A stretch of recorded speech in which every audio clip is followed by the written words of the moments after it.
what I meant by the Biden administration was too stupid to be stupid.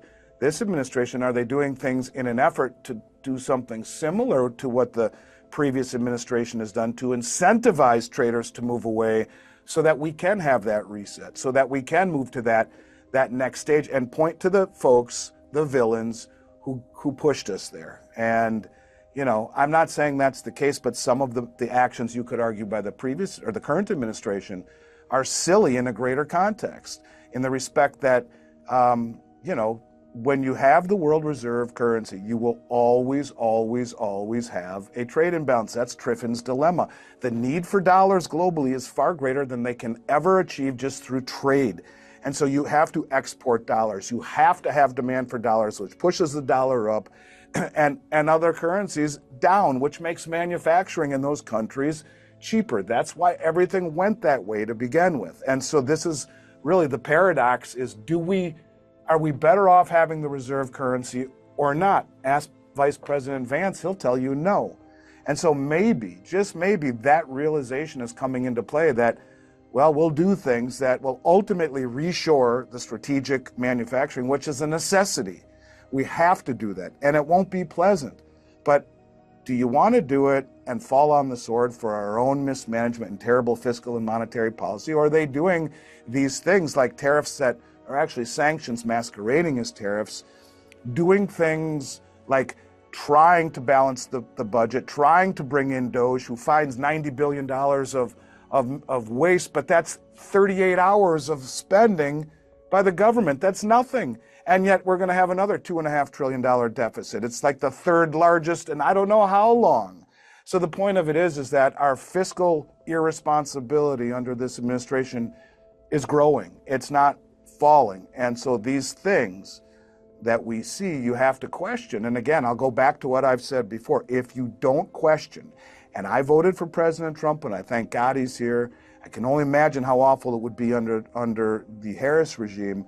But you have to wonder, you have to question everything, because if you don't, you've learned nothing over the last 4 years, where much of what we're learning was a lie. And that's not conspiracy, that's truth. And so, yeah, I wonder sometimes, is this administration continuing this thread of trying to lose ultimately the reserve status because it will make our country stronger, perhaps, after a reset? And that's the piece that people need to keep in mind is, yes, having the reserve currency has been an exorbitant privilege. We've pushed the indebtedness and the interest rate suppression so far that now it's a hindrance. And so you want to bring this stuff back. You want to bring back manufacturing. You want to, you know, 60% of the country doesn't have a college degree. So what are we going to do? We need to bring that stuff back. Well, how do you do it? Well, you get into the greatest depression of all time. Well, you know, do you find a villain? And that's the villain. I'm not saying that's what I believe. I'm just saying that a lot of the decisions that are being made seem to point in that direction. But whatever it is, I think that to expect this to be smooth sailing and green shoots moving forward over the next couple of years is insanity. I expect it to be very volatile in all aspects of investing, in all aspects of finance, not just precious metals, and maybe even further into political, geopolitical, societal, you know, spiritual, the whole 9 yards. And at the end of any long-standing system, that's what you can expect to see. And I'd also say one thing. One of the things that you would expect to see towards the end of the dollar is greater use of the dollar, right? And that's what we are seeing. The dollar is being used much more. Why? Because good money they're buying assets, right? You store the good assets, you use the bad money, which is currency. It's like in with the old, that being treasuries and dollars, and in with the gold, in with cryptocurrencies.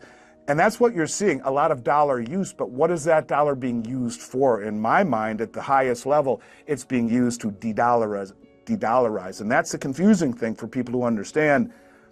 One of the things that I plan on talking about much more is how this works into the dollar milkshake theory, which we are seeing perhaps that starting to fray as well. And we won't talk about that tonight, but soon that's something that I do want to talk about, because I think this all plays into ultimately where we're heading, and that is to a monetary reset, which I do believe we are in the midst of right now.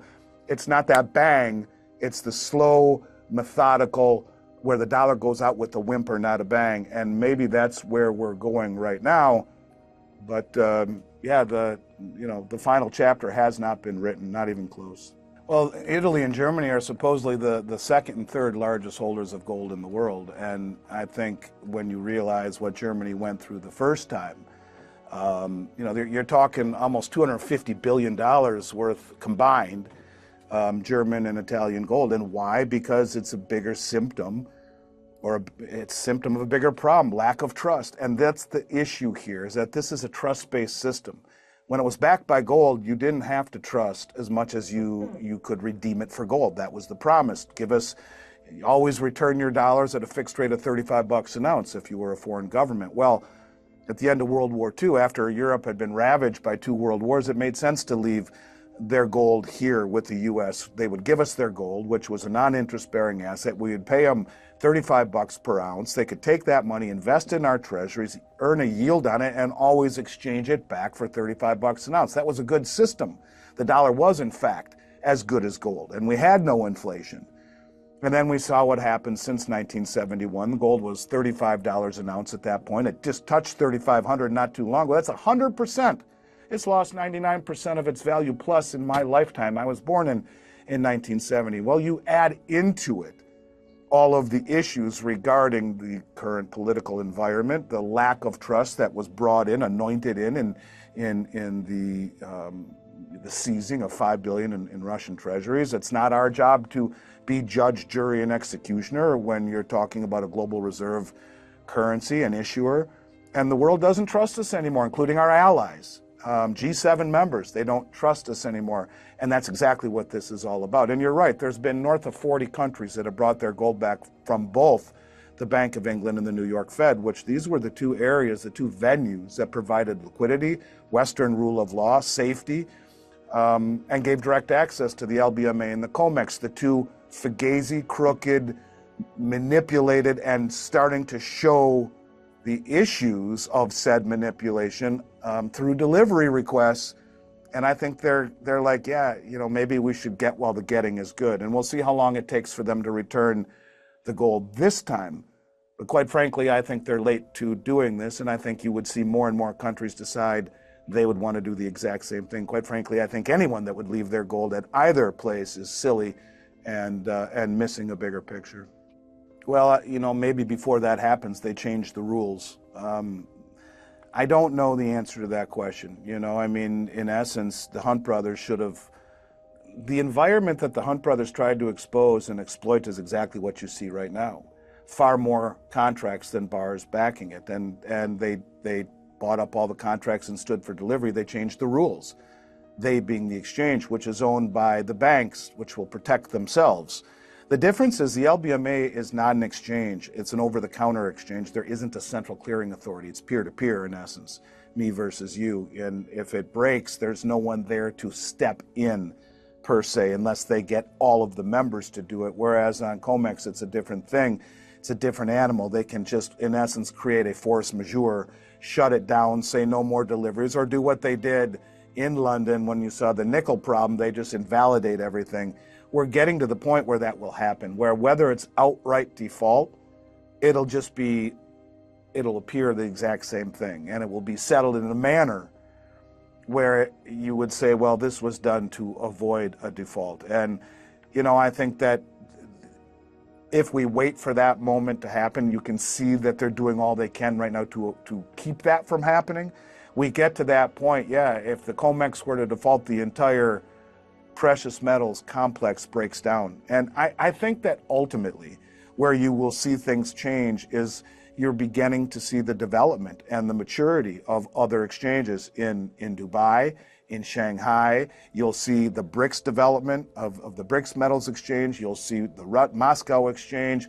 These exchanges now in Singapore, these exchanges that are coming up throughout Asia in particular, and the BRICS network, will be more of a cash and carry, reflective of real price settlement. And it's almost like these players are trying to exploit as much as they can through delivery using the Western system until the Western system breaks.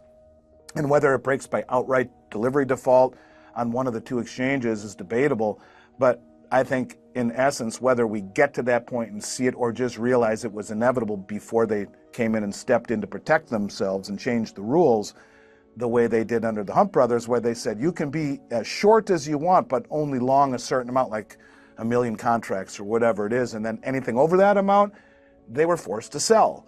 And that's what drove the price down. Now that is manipulation of the exchange to protect itself and screwed the Hunt brothers. Well, something like that I would expect would happen before you'd see one of these big banks blow up. But in London, no. I think in London you could see a default by a very large institution, and there will be no one in there to step in to rescue.